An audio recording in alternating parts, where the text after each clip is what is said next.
3 ensinamentos que vão abençoar a sua vida. Então vamos ao primeiro ensinamento. O poder do voto. Aí tem um texto sagrado. Não te precipites com a tua boca, nem o teu coração se apresse a pronunciar palavra alguma diante de quem? De Deus.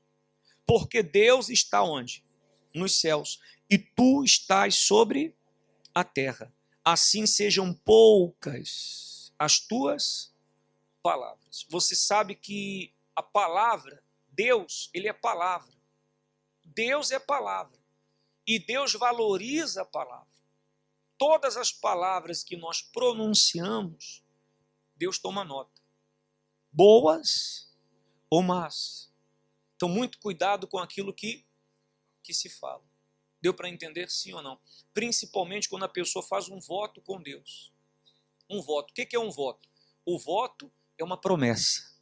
Voto é promessa. E promessa nós fazemos com o quê? Palavras.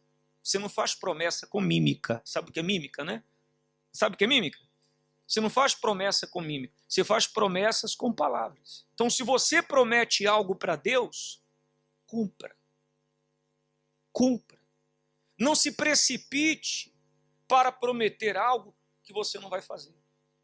Porque se você disser assim, por exemplo, ó, meu Deus, tal dia eu vou estar na igreja, e você não está, voto quebrado. Você fez um voto de tolo. O que é o voto de tolo? É aquilo que eu prometo e não cumpro. Deu para entender, sim ou não? Se já é ruim você prometer algo para alguém e não cumprir, eu não sei se você já passou por isso, que alguém lhe prometeu algo e não cumpriu. Como é que você se sentiu? Traído. Poxa, o fulano me prometeu e não cumpriu com a palavra. Não é assim? Imagina Deus. Imagina Deus. Então, a pessoa faz o voto com Deus, é uma coisa séria. Eu vejo pessoas falando, orando e prometendo, mas não cumpre. Não cumpre. Não faz o que tem que ser feito. Antigamente, inclusive, as pessoas no geral faziam muitos contratos com o quê? Com a palavra. Olha, eu vou comprar essa propriedade aqui, tá bom? Então deu a palavra, já tá. Alguns faziam até no fio do bigode. Aqueles portugueses com bigodão, assim. Aí vinha no fio do bigode, olha, eu vou fazer isso. Aí mexia assim no bigode. Quer dizer, palavra. Mas cumpria. Hoje em dia, as pessoas não têm essa mesma apreciação. O que elas fazem? Promete e não cumpre. Às vezes, por exemplo, a pessoa tem um trabalho, ela trabalha fornecendo um produto. Aí ela diz assim para você, fulano, tal dia eu vou fazer esse serviço. Chega no dia, ela não aparece. Como é que você fica? Você fica frustrado. Porque a pessoa prometeu. E na hora H não vem. E o pior, às vezes, não dá nem o quê? Satisfação. Como é que a pessoa vai prosperar assim? Você tem o seu negócio, cumpra com a sua palavra. Se você disser assim, fulano, tal hora eu estou aí, vou fazer o trabalho. Esteja naquele horário marcado, naquele local marcado, porque você deu a sua palavra. Aquela pessoa vai ver que você é uma pessoa de palavra. Aquela pessoa vai ver que você é uma pessoa que cumpre o que você diz. O que ela vai fazer? Ela vai dizer, poxa, realmente essa pessoa aqui é correta, hein? Eu vou fazer mais trabalhos com ela. Deu para entender? Então nós temos que ser pessoas de palavra. Não adianta você querer que Deus cumpra com a palavra dele na sua vida, se você não cumpre com a sua palavra. Amém? Veja o exemplo de Sansão. A força de Sansão estava onde? No cabelo? Não! Não estava no cabelo. A força de Sansão estava no voto. No voto. Por que no voto? Porque Sansão fez o voto de Nazireu, a mãe dele, que era o voto que não cortaria o cabelo e não beberia bebidas fortes. Mas Sansão descobriu o seu coração para Dalila, que aí representa o diabo, e o diabo quer que você quebre o quê? O seu voto. Sansão descobriu o coração para Dalila, e Dalila foi lá e cortou o quê? O cabelo de Sansão. Aí ele perdeu a força, porque ele quebrou o voto. Não quebre o seu voto. Tem gente que fala assim, meu Deus, eu entrego a minha vida para o Senhor. Entrego a minha vida, mas não entregou nada, porque depois que ela sai pela porta da igreja, ela não faz a vontade de Deus, mas ela faz a vontade dela. Ela disse aqui, ela fez o voto que entregou a vida dela para Jesus. E o que é entregar a vida para Jesus? É você fazer a vontade de quem? De Deus. Aí quando ela sai por aquela porta, a primeira coisa que ela faz é a vontade dela. Então, ela não fez voto, ou melhor, ela fez voto de tolo, porque ela prometeu, mas não cumpriu. É muito sério isso. Você não tem noção de como isso é sério. E muita gente está com a vida travada. Não é o diabo, não. Não é o diabo, não. Ela está com a vida travada porque ela quebrou o quê? O voto dela. Ela vem fazendo vários votos que não cumpre. Uma sucessão de votos que não cumpre. Então, na hora de ser abençoada também não é. Por outro lado, se você tem uma questão difícil de ser resolvida, se você está passando por uma luta, se você tem um problema grave e você precisa resolver essa situação, faça um voto com Deus. E se você for fiel nesse voto, rapidamente esse problema será o quê? Resolvido, porque você fez um voto. O voto é para isso. O voto é para no momento mais crítico, mais difícil, mais complicado, você fazer esse voto com Deus. Uma promessa, ó Deus, se o Senhor fizer isso, eu vou fazer aquilo. Se o Senhor me abençoar, eu vou fazer isso. Como fez Jacó, lembra? Jacó disse, se o Senhor for comigo, me der pão para comer, roupa para vestir, me fizer voltar em paz para a casa do meu pai, de tudo que o Senhor me der, certamente darei o dízimo, e o Senhor será o meu Deus. Ele derramou o azeite na pedra e fez o que com Deus? Um voto. Ele ainda não tinha riquezas, ele ainda não tinha nada, mas ele fez o voto com Deus. Lá na frente, Deus apareceu para Jacó novamente e disse assim, ô Jacó, eu sou o Deus de Betel, de quando você fez comigo o quê? Quer dizer, Deus lembrou Jacó daquele voto que Jacó tinha feito aonde? Lá atrás. Deu para entender agora? Porque Deus não esquece do que nós prometemos para Ele. Deus não esquece do nosso voto. Tem gente que não é abençoada porque começa a corrente e não cumpre o voto. Eu vou vir segunda-feira, pega a aliança, pega isso, pega aquilo. Eu vou vir, na hora H não vem, quebrou o voto. E depois está reclamando, por que minha vida não muda, por que eu não prospero, por que quebrou? É muito sério isso. É muito sério isso, não quebre o seu voto. Se você prometer, se você pega uma aliança como essa que nós demos, por exemplo, e você diz assim, eu vou estar aqui toda segunda-feira, eu vou lutar, eu não vou quebrar o meu voto, então cumpra com seu voto. Faça a sua parte, porque Deus fará parte dele. Quem entendeu essa parte? Então, o voto, o poder do voto. Para não demorar muito, vamos em frente. E diz mais, o poder do quê? Primeiro o poder do voto, agora o poder do perdão. Olha o que está escrito.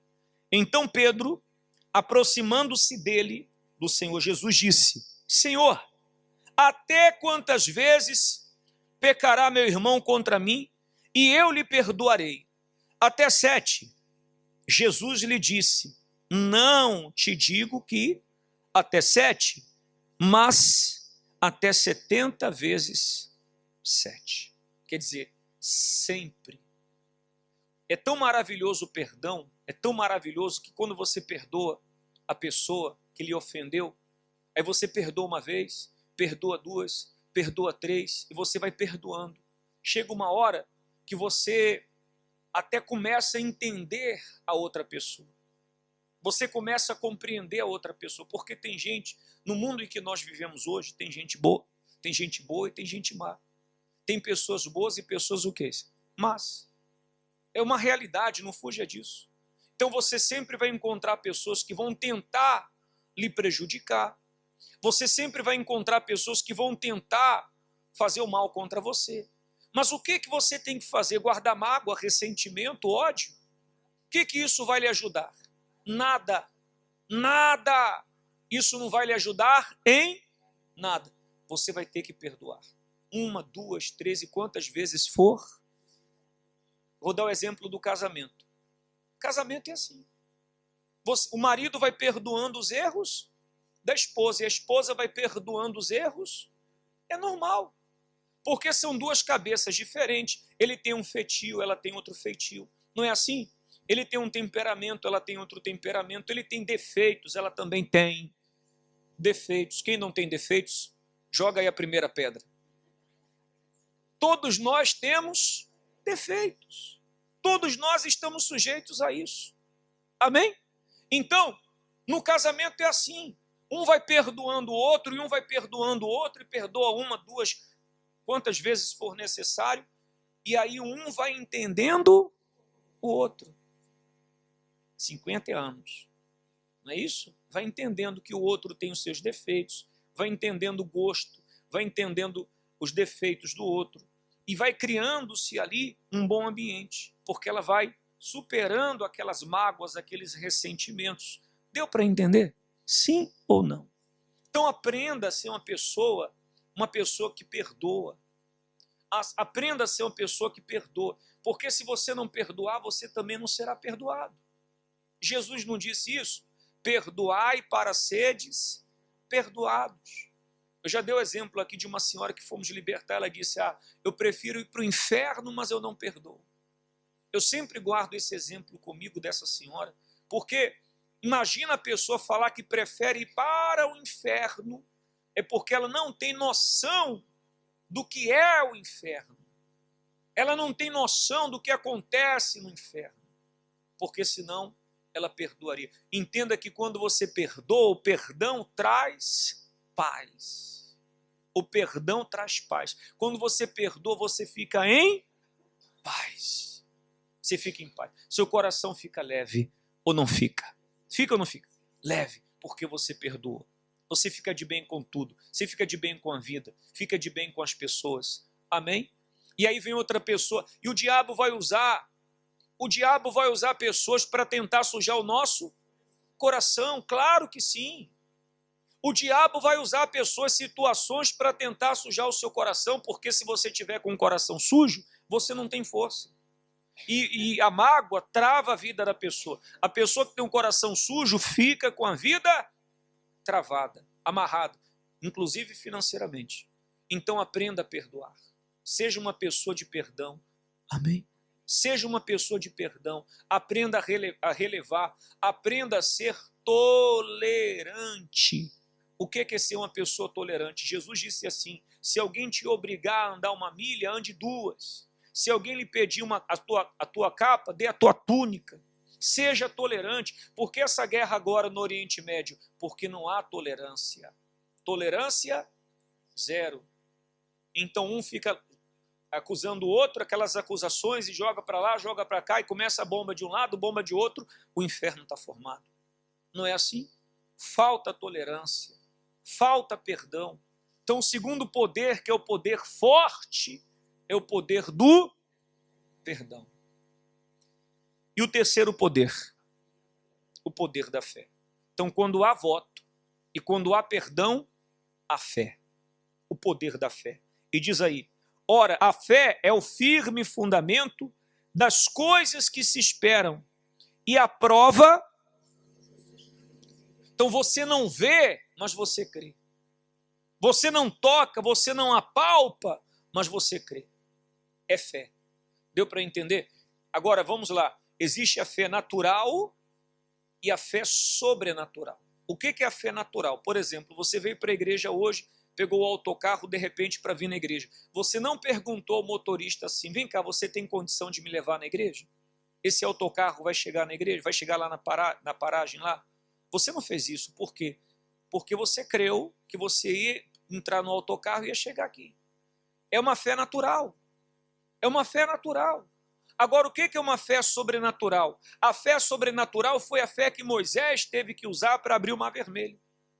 Quando Moisés estava diante do Mar Vermelho e vinha Faraó atrás com o seu exército e aquela multidão com ele, Moisés começou a orar a Deus e Deus disse, Moisés, por que clamas a mim? O que você tem na mão, Moisés?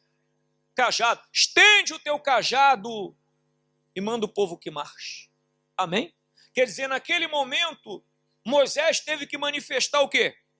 Sobrenatural. Porque aquela situação fugia do controle de Moisés. Moisés não tinha capacidade de resolver aquele problema. Moisés não tinha capacidade humana de resolver aquela situação. Então ele teve que manifestar o quê? E Deus desceu. E quando Deus desce, o milagre acontece. Repita, quando Deus desce, o milagre acontece. Quando Deus desce, o milagre acontece. Mas Deus só desce quando há manifestação da fé, porque sem fé é impossível agradar a Deus. Não está escrito isso? Sem fé é impossível agradar a Deus. Então, quando eu manifesto a fé, Deus desce. Veja o caso dos discípulos. Quando eles estavam reunidos no dia de Pentecostes, e o Espírito de Deus desceu sobre eles. Não desceu? Eles estavam ali na fé. Estavam ali reunidos na fé. E quando o Espírito de Deus desceu, aqueles homens iletrados, aqueles homens incapazes, aqueles homens medrosos, aqueles homens fracos, aqueles homens revolucionaram o mundo, porque o Espírito de Deus desceu sobre eles. Amém? Então eles se tornaram fortes, se tornaram atrevidos, se tornaram determinados por causa do Espírito Santo. Deu para entender, sim ou não? Quando Deus desce, tudo muda. Tudo muda. Então Deus tem que descer na sua vida. Mas para Deus descer na sua vida, descer na sua loja, descer no seu mercado, descer no seu café, descer no seu restaurante, descer na sua casa, descer na sua família. Para Deus descer, tem que haver a manifestação do quê? E é o que nós vamos fazer. Fique de pé, por favor.